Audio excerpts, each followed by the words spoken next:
मैं सबसे छोटी हूँ। क्लास 6 हिंदी की बुक की पोयम है ये, चैप्टर 13 है। और ये जो कविता लिखी है ये लिखी है सुमित्रा नंदन पंत ने। इसमें एक छोटी सी बच्ची है, वो ये चाहती है कि वो सबसे छोटी ही रहे ताकि पूरे जीवन उसे अपनी माँ का प्यार मिलता रहे, क्योंकि बड़े होने पर तो माँ अपने काम में लग जाती है और बच्चों को एक तरीके से अकेला छोड़ देती है। तो इसलिए जो छोटी सी बच्ची है वो ये कह रही है कि मैं तो बस छोटी ही रहूँ ताकि हमेशा अपनी माँ के पास मैं रह सकूँ। मैं सबसे छोटी हूँ, तेरी गोद में सोऊं, तेरा अंचल पकड़ पकड़ कर फिरूं सदा माँ, तेरे साथ कभी न छोड़ूं तेरा हाथ। तो इसमें देखिए शब्दार्थ में अंचल होता है माँ का आंचल या माँ की गोद आप कह सकते हैं। मैं सबसे छोटी हूँ कविता का भावार्थ देखिए क्या है। मैं सबसे छोटी हूँ कविता के प्रथम पद में बच्ची कह रही है कि काश मैं अपनी माँ की सबसे छोटी संतान बनूं ताकि मैं उनकी गोद में प्यार से सो सकूं, प्यार से उनका आंचल पकड़कर हमेशा उनके साथ घूमती रहूं और उनका हाथ कभी भी ना छोड़ूं। मतलब वो हमेशा अपनी माँ के साथ रहना चाहती है। बड़ा बनकर पहले हमको तू पीछे चलती है मात, हाथ पकड़ फिर सदा हमारे साथ नहीं फिरती दिन रात। तो देखिए इसका मतलब है पहले छलना होता है धोखा देना, और मात यहाँ पर माँ के लिए इस्तेमाल हुआ है। तो मैं सबसे छोटी हूँ कविता के इस पद में बालिका कह रही है कि जैसे ही हम बड़े हो जाते हैं माँ हमारा साथ छोड़ देती है, फिर वह दिन रात हमारे आगे पीछे नहीं घूमती, इसलिए मैं छोटा ही बने रहना चाहती हूँ।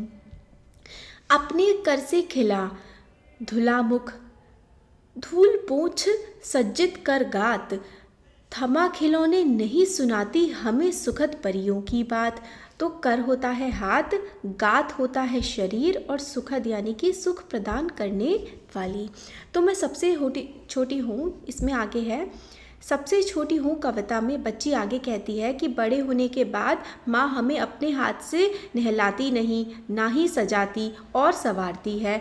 फिर तो माँ हमें प्यार से एक जगह बिठाकर खिलौने से नहीं खिलाती और परियों की कहानी भी नहीं सुनाती है, और वो हमसे कहती है कि अब तो तुम बड़े हो गए हो, अपना काम खुद कर सकते हो।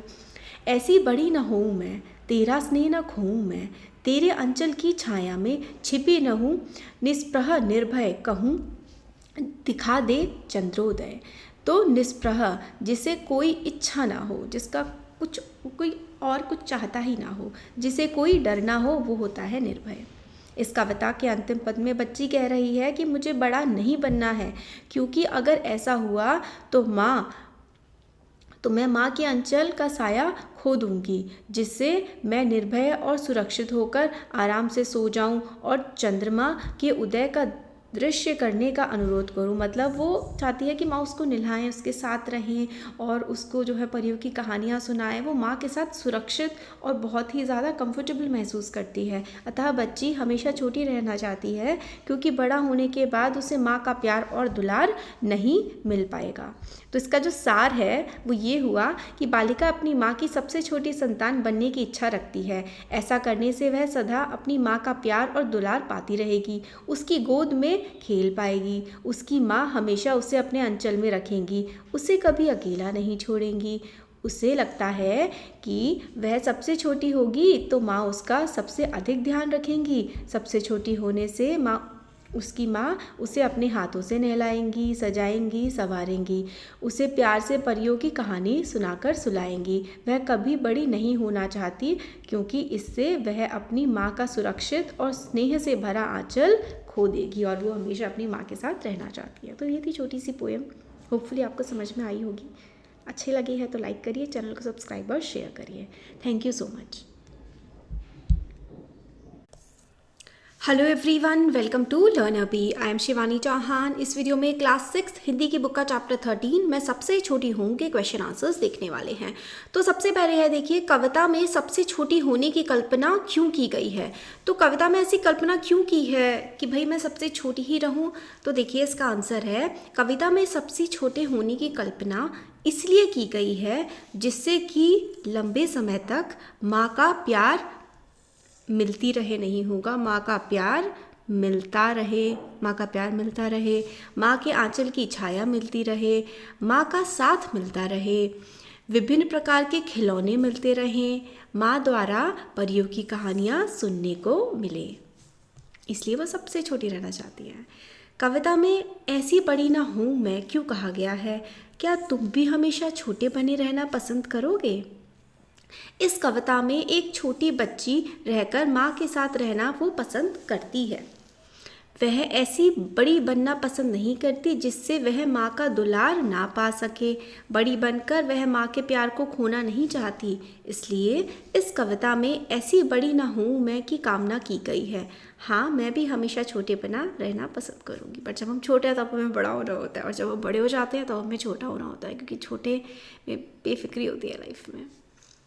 नेक्स्ट क्वेश्चन है क्वेश्चन नंबर 3, आशय स्पष्ट करो। हाथ पकड़ फिर सदा हमारे, साथ नहीं फिरती दिन रात। तो इसका क्या मतलब है। इस कविता का आशय यह है कि बच्ची अपनी माँ की सबसे छोटी संतान बनकर रहना चाहती है, क्योंकि बड़े हो जाने पर उसका साथ माँ से छूट जाता है। जिस तरह छोटे रहने पर माँ हमेशा बच्ची के साथ रहकर समय तथा प्यार देती थी, वैसे अब नहीं करती है। वह हमेशा माँ का साथ चाहती है। मतलब बच्चे हमेशा माँ के साथ रहना चाहते हैं, क्योंकि जब बच्चे बड़े हो जाते हैं तो माँ इतना टाइम नहीं देती ना बच्चों को, इसलिए राइटर चाहती है कि वो हमेशा छोटी बनी रहें ताकि उनको अपनी माँ का प्यार हमेशा मिलता रहे। क्वेश्चन 4 है, अपने छुटपन में बच्चे अपनी माँ के बहुत करीब होते हैं। इस कविता में नज़दीकी की कौन कौन सी स्थितियाँ बताई गई हैं। तो अब बचपन में मतलब मदर गोद में रखती है, अपने बच्चों को हमेशा पास रखती हैं, तो इस कविता में हमें क्या क्या बताया गया है। माँ की गोदी में सोना, परियों की कहानी सुनना, उनकी आंचल पकड़कर चलना, उनके हाथों खाना तथा उनके हाथों सजना संवरना आदि इस कविता में नज़दीकी की स्थितियाँ बताई गई हैं। कविता से आगे, तुम्हारी माँ तुम लोगों के लिए क्या क्या काम करती हैं। तो भाई वह हमें कभी भी अपने से अलग नहीं करती, वह दिन रात हमें अपने साथ लिए फिरती हैं, वह हमें प्यार से अपनी गोदी में सुलाती हैं, अपने हाथों नहलाती धुलाती और तैयार करती हैं। वह हमें खाना खिलाने के बाद मुँह हाथ धोती हैं, धूल आदि पोंछकर हमें सजाती संवारती हैं। वो हमें परियों की कहानी सुनाती हैं, मेरी हर ज़रूरत का ध्यान रखती हैं और अच्छी बातें सिखाती हैं और गृह कार्य करते हुए पढ़ाती हैं। तो ये सारे के सारे काम इतने सारे मदर करती हैं। नेक्स्ट देखिए क्वेश्चन जो है, यह क्यों कहा गया है कि बड़ा बनाकर माँ को छलती है, माँ बच्चे को छलती है बड़ा बनाकर। तो माँ जब बच्चे को बड़ा बना देती है तब उसका साथ छोड़कर अपने कामों में लग जाती है। तब वह उसे ना तो नहलाती धुलाती है और ना ही अपने हाथ से खाना खिलाती है, ना परियों की कहानी सुनाती है, उसे खेलने के लिए खिलौने नहीं देती। तब बच्चे को लगता है कि बड़ा होने पर माँ उसे छलती है। तो पहले तो हमेशा माँ अपने पास रखती थी, फिर कहती है अरे अब तो तुम बड़े हो गए हो, अब तो तुम खाना खुद से खा सकते हो, खुद से नहा सकते हो, खुद से सारे काम कर सकते हो, बड़े हो गए हो, परियों की कहानी सुन के क्या करोगे। तो इस तरीके से माँ छलती है बच्चे को, ऐसा राइटर कहते हैं। उन कार्यों को गिनवाओ जो इस कविता में माँ अपनी बच्ची या बच्चे के लिए करती है।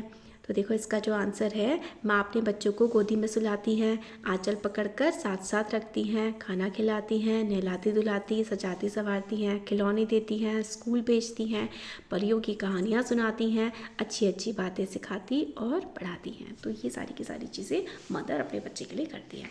तो ये पूरी हमने ये क्वेश्चन आंसर्स देख लिए। वीडियो पसंद आए तो ज़रूर लाइक करें, चैनल को सब्सक्राइब और शेयर करें। Thank you.